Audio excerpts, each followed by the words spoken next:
অসমৰ বিশেষকৈ সাংস্কৃতিক প্ৰাণকেন্দ্ৰ স্বৰূপ বুলি কোৱা হয় ৰবীন্দ্ৰ ভৱনত। সেই ৰবীন্দ্ৰ ভৱনত সাধাৰণতে কেনেকুৱা ধৰণৰ নাটকৰ ক্ষেত্ৰতে হওক, বিভিন্ন অনুষ্ঠানৰ ক্ষেত্ৰতে হওক, কেনেধৰণৰ ব্যস্ততা থাকে সেয়া নিশ্চয়কৈ সকলোৱে গম পায়। কিন্তু দেখিবলৈ পোৱা গৈছিল যে 2018 চনতে প্ৰথম ৰবীন্দ্ৰ ভৱনৰ মেৰামতিৰ কাৰণে দুবছৰ ধৰি বন্ধ হৈ আছিল। তাৰপিছত মুকলি কৰিছিল ক'ভিডৰ পিছত, ক'ভিডকালীন পৰিস্থিতিৰ পিছত মুকলি কৰিছিল। মুকলি কৰাৰ পাছত আকৌ দেখিবলৈ পোৱা গ'ল যে হঠাৎ ৰবীন্দ্ৰ ভৱনত 2022 চনৰ 17 মে' দিনাখন খুব বেছি 17 জুনৰ দিনাখন খুব বেছি বৰষুণ হৈছিল। বৰষুণৰ কাৰণে আকৌ ৰবীন্দ্ৰ ভৱনত আচলতে বিশেষকৈ পানীৰে ভৰি পৰে। তাৰ পাছতে ৰবীন্দ্ৰ ভৱনটো বন্ধ কৰি তেতিয়াৰ পৰা ৰবীন্দ্ৰ ভৱন দেখিবলৈ পোৱা গৈছে 2022 চনৰ 17 জুনৰ পৰা আজিলৈকে ৰবীন্দ্ৰ ভৱনটো বন্ধ হৈ আছে। বন্ধ হৈ থকাৰ ফলশ্ৰুতিত সাংস্কৃতিক ক্ষেত্ৰত কি ধৰণৰ ক্ষয় ক্ষতি হৈছে সকলোৱে নিশ্চয়কৈ গম পাইছে বা সকলোৱে অনুধাৱন কৰিব পাৰিছে।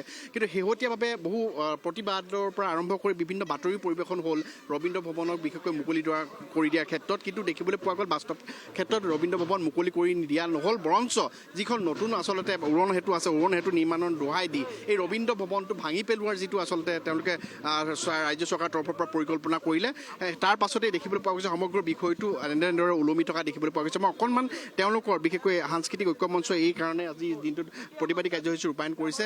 বিশিষ্ট অভিনেত্ৰী ভাগীৰথী বাইদেউ আছে, ভাগীৰথী বাইদেউৰ ওচৰলৈ আহিছোঁ। বাইদেউ মই অকণমান আপোনাৰ ওচৰলৈ আগবাঢ়ি আহিলে ভাল হ'ব। মই লাইভত আছোঁ গতিকে কথাখিনি তেওঁ যিহেতু ক'ব পাৰে, ক'ব নিশ্চয়কৈ দায়িত্ব দিছে, ক'ব পাৰিব। অকণমান কথাটো হ'ল দীৰ্ঘদিন ধৰি 2022 চনৰ প্ৰায় 20 জুনৰ পৰা এই ৰবীন্দ্ৰ ভৱন বন্ধ হৈ আছে আৰু শেহতীয়াকৈ খবৰ ওলাইছে ৰবীন্দ্ৰ ভৱনটো ভাঙি দিয়া হ'ব, তেনেকুৱা ধৰণৰ খবৰ এটা ওলাইছে। এতিয়া সেইবাবে আমি ভাবি আছো 2 বছৰৰ পৰা 3 বছৰৰ পৰা বন্ধ আছে, আমি নাটক কৰিব পৰা নাই। আমি কৃপয়া চবে সকলোৱে মিলিজুলি এইটোৰ কাৰণে কৰিছোঁ, আমাক নাটক কৰিবলৈ এটা জেগা দিয়ক। এইটো বেলেগৰ জেগা নহয়, আমাৰ কলাকাৰৰ জেগা, আমাৰ আৰ্টিষ্টবিলাকৰ জেগা। সেইকাৰণে নাটক কৰিবলৈ জেগা দিয়ক, আমি মুকলিভাৱে ধুনীয়াকৈ নাটক কৰিম। আমি নিজে নিজে চবে নাটক কৰি আছোঁ, কিন্তু আমাৰ ঠাই নাই। আছে যদিও বহুত দাম আছে, সেইটো দামত আমি কৰিব নোৱাৰোঁ। এতিয়া ৰবীন্দ্ৰ ভৱন মানে ঐতিহ্যপূৰ্ণ, এইটোক ৰক্ষা কৰক। আমি এটাই বিনতি, যেনেকৈ আমাক CM-এ গামচা দি পঠায় বিহুৰ সময়ত, বিৰাট আনন্দ পাওঁ, কিয় আমাক ৰেচপেক্ট কৰিছে, আমাক জানে কলাকাৰক। আমি এইটোও বিচাৰোঁ যে আমি বিচাৰি আছোঁ, আমি ভিক্ষা কৰি আছোঁ, ভিক্ষা দিয়ক বুলি কৰিছোঁ। ৰবীন্দ্ৰ ভৱন আমাক ভিক্ষা দিয়ক, আমি নাটক কৰিম। আমি নাটকৰ মানুহ ভিক্ষা খুজিবলৈও বেয়া নাপাওঁ, ভিক্ষা খুজি হ'লেও আমি ৰবীন্দ্ৰ ভৱন বিচাৰিছোঁ। আমাৰ যেনেকৈ গামচা দি সন্মান কৰে আমি বিৰাট ফূৰ্তি পাম, সকলোকে কৈ ফুৰিম কি CM-ৰ পৰা আমাক গামচা আহিছে, চাওক আমি অসমৰ কলাকাৰ। এই আমাক কলাকাৰৰ কাৰণে আমি সকলোৱে হাত জোৰি বিনতি কৰি আছোঁ, আমাৰ ৰবীন্দ্ৰ ভৱনতো উভতাই দিয়ক। এই ৰবীন্দ্ৰ ভৱনত আমি নাটক কৰোঁ। আমি নহয়, আমি কৰিছোঁ কিছুমান। আমাৰ নতুন প্ৰজন্ম আছে, এওঁলোকে ক'ত যাব, কি কৰিব? 25-30 হাজাৰ দি কেনেকৈ নাটক কৰিব পাৰিব? এটাই বিনতি, আমাক ৰবীন্দ্ৰ ভৱন দিয়ক, কম পইচা দিয়ক, আমি সকলোৱে বছৰ জুৰি কাম কৰিম। ধন্যবাদ জ্ঞাপন কৰিছোঁ। মই অকণমান কিছু আগলৈ যাব খুজিছোঁ, মই তেওঁলোকৰ পৰা ল'বলৈ চেষ্টা কৰিম। তেওঁলোকে যিহেতু ইতিমধ্যে মন্তব্য প্ৰকাশ কৰিছে, অকণমান দাদা মই আপোনাৰ ওচৰলৈ আহিছোঁ। আজি আহ্বান জনাইছিলোঁ যে আমাৰ ইয়াত শিল্পীসকল লগ হ'ব আৰু লগ হৈ এটাই আমাৰ আহ্বান, সেই আহ্বানটো হ'ল যে ৰবীন্দ্ৰ ভৱনটো আগত যেনেকৈ আছে এই ৰবীন্দ্ৰ ভৱনটোকে শিল্পীসকলক মেৰামতি কৰি উভতাই দিয়ক। কাৰণ ৰবীন্দ্ৰ ভৱনটোৰ যি ঐতিহ্য আছে, যি সাংস্কৃতিক ঐতিহ্য বহন কৰি আছে, এই ৰবীন্দ্ৰ ভৱনটোৱে আমাৰ অসমৰ বিভিন্ন ধৰণৰ শিল্পী সৃষ্টি কৰাত সহায় কৰিছে। আৰু আমি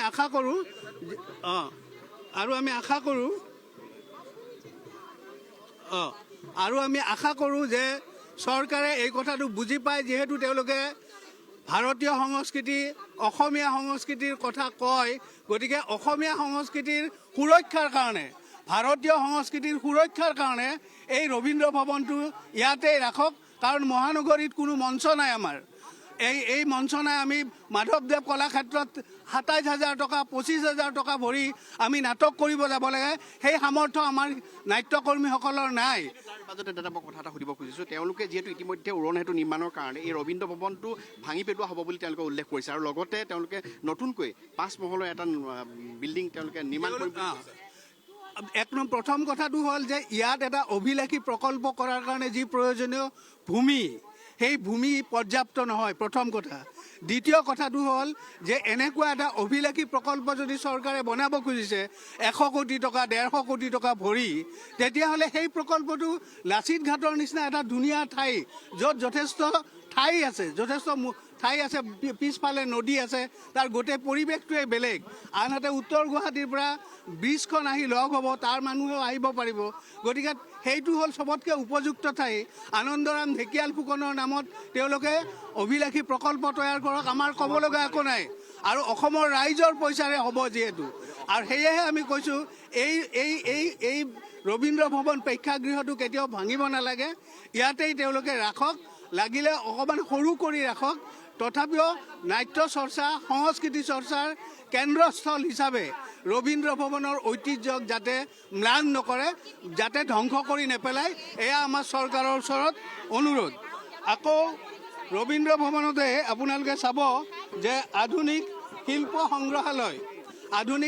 সংগ্ৰহালয়ৰ যিটো ধাৰণা, সেই কথাটো ৰবীন্দ্ৰ ভৱনৰ লগত জড়িত হৈ আছে। সেই শিল্প সংগ্ৰহালয়ো ইয়াত ৰখাৰ ব্যৱস্থা হ'ব লাগে বুলি আমি ভাবোঁ। হ'ল এই কথাটো, আপোনালোকৰ কথাটো যদি তেওঁলোকে কোনো ধৰণৰ গুৰুত্ব নিদি এইটো ভাঙি পেলাই, যিহেতু আনুষ্ঠানিকতা সম্পন্ন হ'বলৈহে বাকী আছে, ইতিমধ্যে কাগজ পত্ৰ হৈ গৈছে, PWD বিভাগৰ পৰা এওঁলোকে চাই মেলি গৈছেহি, কেতিয়াৰ পৰা কোনদিনা ইয়াত বুলডোজাৰ পৰে ঠিকনা নাই। গতিকে তেনেকুৱা এটা কথাটো আচলতে তেনেকুৱা নহয়। আমি এতিয়াও অসমৰ জনসাধাৰণে বা অসমৰ ৰাইজে এতিয়াও চৰকাৰৰ অভিলাষী প্ৰকল্প, কোনো ধৰণৰ বিজ্ঞাপন বা কোনো ধৰণৰ ষ্টেটমেণ্ট আমি এতিয়াও পেপাৰ পত্ৰ বা অন্য ক'তো আমি দেখা নাই। তেওঁলোকে যদি ফাইলৰ ভিতৰত কাম কৰিছে, সেয়া আমাৰ অৱগত নহয়। আমাৰ অনুৰোধ আৰু আহ্বান যে ৰবীন্দ্ৰ ভৱনটো ৰবীন্দ্ৰ ভৱন হৈ থাকক, এই ঠাইতে থাকক, আৰু সকলো শিল্পীৰ কাৰণে ৰবীন্দ্ৰ ভৱনৰ দুৱাৰ মুকলি কৰি দিয়ক। আমাৰ আহ্বান, কাতৰ অনুৰোধ যে ৰবীন্দ্ৰ ভৱনটো আপোনালোকে ভাঙি নেপেলাব। তাৰ মাজতে বিশেষকৈ তেওঁলোকে যিটো অভিলাষী আঁচনিৰ কথা কৈছে, অভিলাষী আঁচনিটোৰ ক্ষেত্ৰত কিন্তু আজিলৈকে DPR প্ৰস্তুত কৰা দেখা নাই, প্ৰথম কথা। দ্বিতীয় কথাটো হ'ল তেওঁলোকে যোৱা বাজেটতো আমি নেদেখিলোঁ যে তেওঁলোকে এই কথাখিনি অন্তৰ্ভুক্ত কৰিছে বুলি। গতিকে তেনেকুৱা এটা কথা, গতিকে এই কথাটো কিমান দূৰ সত্য হ'ব? সত্য অসত্য আমি নাজানো, কাৰণ আমি চৰকাৰৰ ফালৰ পৰা মুকলিমূৰীয়া কোনো বিজ্ঞাপন বা কোনো ধৰণৰ ষ্টেটমেণ্ট আমি পোৱা নাই। যিহেতু পোৱা নাই, আমি সেই কথাটো ক'ব নোৱাৰোঁ।